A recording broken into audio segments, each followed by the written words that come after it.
This is Bud Not Buddy Chapter 2. There comes a time when you're losing a fight that it just doesn't make sense to keep on fighting. It's not that you're being a quitter, it's just that you've got the sense to know when enough is enough. I was having this thought because Todd Amos was hitting me so hard and fast that I knew that the blood squirting out of my nose was only the beginning of a whole long list of bad things that were about to happen to me. Todd's next punch crashed into the side of my ear and I fell on the floor and pulled my knees up to my chest and crossed my arms in front of my head like a turtle in his shell.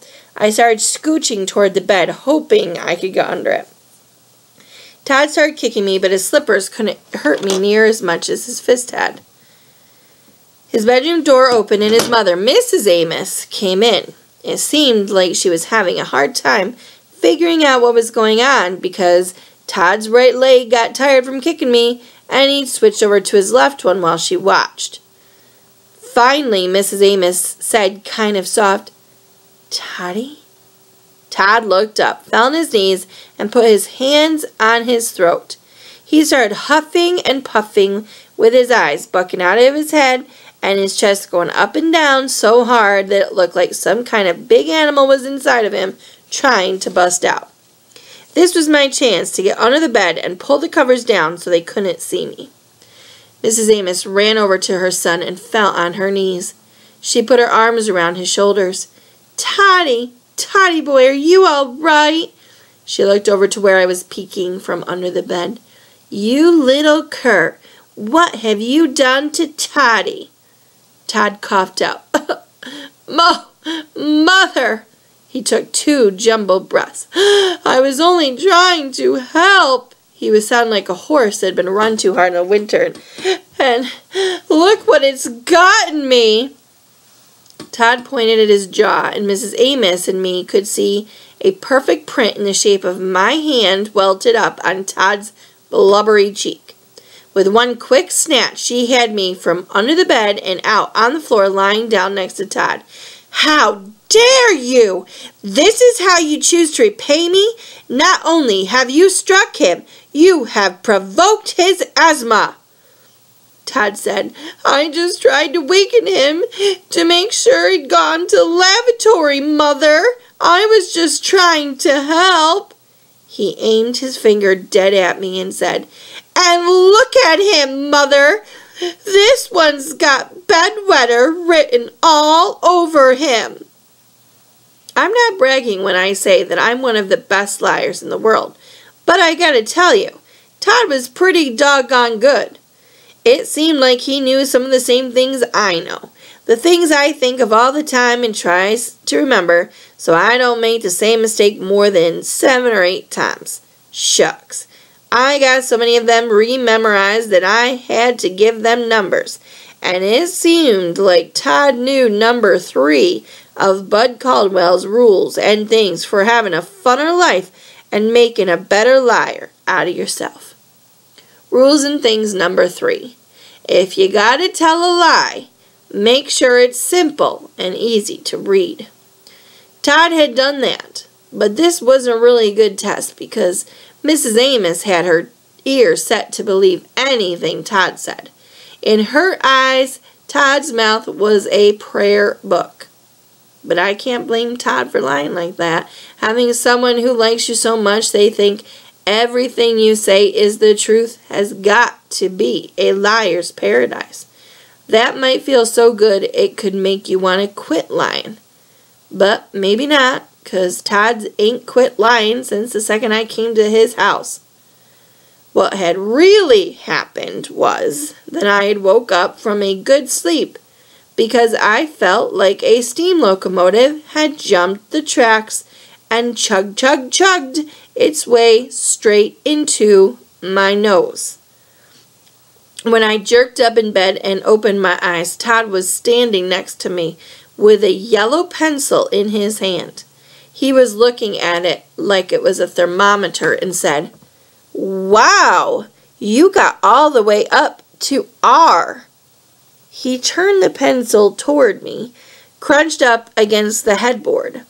I saw Ticonderoga printed on the yellow wood. The whole room smelled like the rubber from an eraser, and I was winking and blinking my left eye because it felt something had poked the back of my eyeball.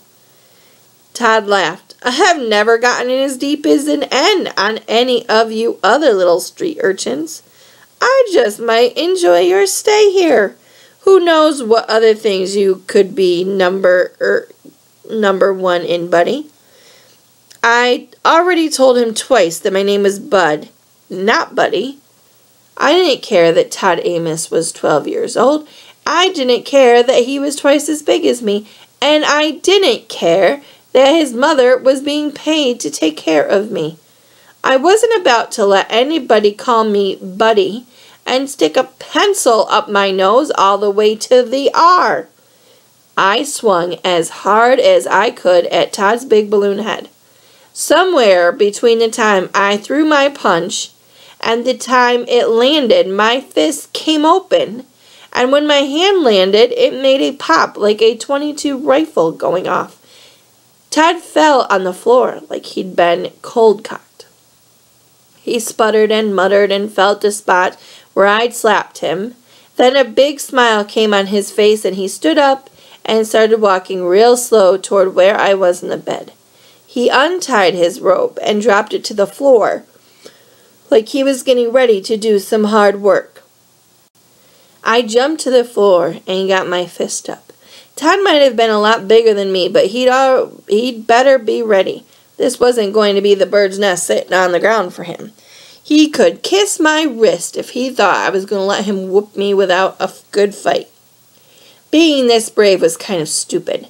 Even though Todd was a puffy, rich old mama's boy who wore a robe and slippers, he could hit like a mule, and it wasn't too long before I decided enough was enough. But the story that Mrs. Amos was hearing from her lying son was only that Todd had tried to wake me up so that I could go to the bathroom. Mrs. Amos hated bedwetters more than anything in the world, and my bed had a sticky, hot, smelly rubber baby sheet on it. She said it wasn't anything personal, and after I had proved myself for 2 or 3 months, I could get a proper cloth sheet. But until then, she had to protect her mattress. She pulled Todd to his feet and led him to the door. She looked over at me. You are a beastly little brute, and I will not tolerate even one night with you under my roof. Who knows what you would be capable of while we slept? The door shut behind them, and I heard a key jingle in the lock. I plugged the right side of my nose and tried real hard to blow the smell of rubber out of the left side. The key jiggled in the lock again. This time, when the door opened, Mr. Amos was standing with Mrs. Amos. He was carrying my suitcase. Uh-oh. They looked inside. I could tell because the twine that held it together was tied in a kind of knot that I didn't know. This was wrong. They'd promised they'd keep it safe and not look in it. They'd laughed at me when I made them promise, but they did promise. Boy, Mrs. Amos said, I am not the least bit surprised at your show of ingratitude.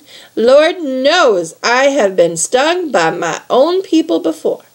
But take a good look at me, because I am one person who is totally fed up with you and your ilk. I do not have time to put up with the foolishness of those members of our race who do not want to be uplifted. In the morning, I'll be getting in touch with the home, and much as a bad penny, you shall be returning to them. I am a woman of my word, though, and you shall not spend one night in my house. She looked at her husband. Mr. Amos will show you the shed tonight, and you can come back in tomorrow for breakfast before you go. I do hope your conscience plagues you, because you may have ruined things for many others. I do not know if I shall ever be able to help another child in need. I do know I shall not allow vermin to attack my baby in his own house. She talked like this, and she wasn't even a preacher or a teacher. Shucks, she talked strange like this, and she wasn't even a librarian. I only halfway listened to what Mrs. Amos was saying. I was too busy keeping an eye on my suitcase, wondering if they'd stolen anything from it, and thinking about getting evening. When I thought she was done talking, I reached my hand out for the suitcase, but she told Mr. Amos, "Oh no, we shall hold on to his beloved belongings." She laughed. "This shall be our assurance that nothing comes up missing from the house, and that this little animal is still here in the morning. He is far too attached to those treasures to go anywhere without them." Mrs. Amos was one of those grown-ups who could always think of one more thing to say. "And that is not all. Before you retire to the shed, you shall go to Todd and apologize, or I shall be forced to give you the strapping of your life." I'd been so worried about my suitcase that I didn't even notice the thick black razor strap hanging out of Mrs. Amos's hand. She didn't have to worry. I'd apologize. One beating from these Amoses was enough for me. She grabbed my arm.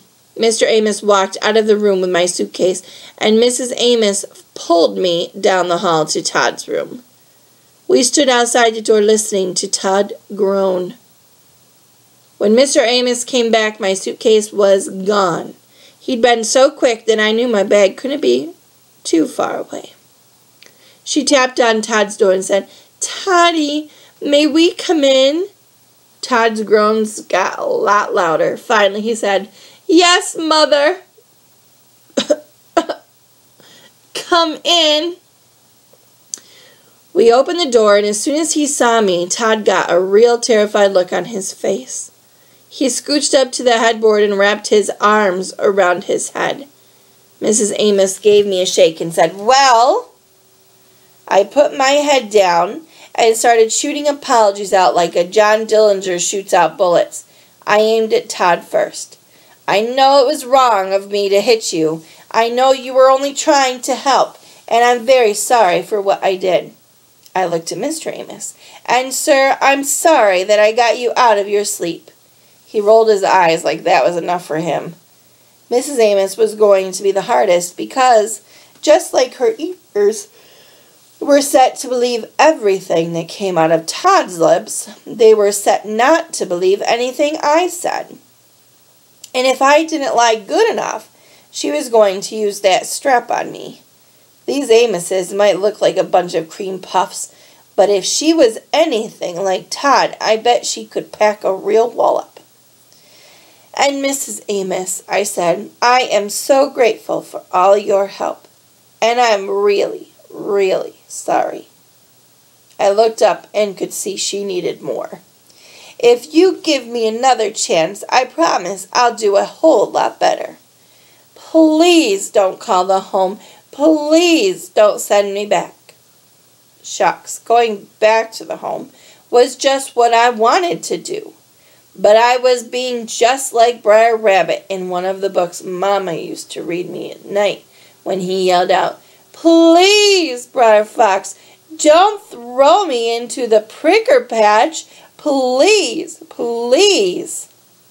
This was another one of Bud Caldwell's rules and things to have a funner life and make a better liar of yourself. Rules and things number 118.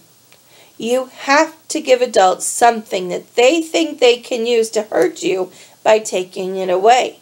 That way they might not take something that you really do want. Unless they're crazy or real stupid, they won't take everything, because if they did, they wouldn't have had anything to hold over your head to hurt you with later. I stopped talking and gave Mrs. Amos a chance to jump right in. She held her hand up in my face and said, "Enough! Mr. Amos, give him the blanket and pillow off the bed he was in, and put him in the shed." Todd said, "Yeah, buddy, keep a sharp eye out for those vampire bats in the shed." It was a miracle. Todd's asthma was gone, and he turned into a real chatterbox. Oh, and watch out for those spiders and centipedes, buddy.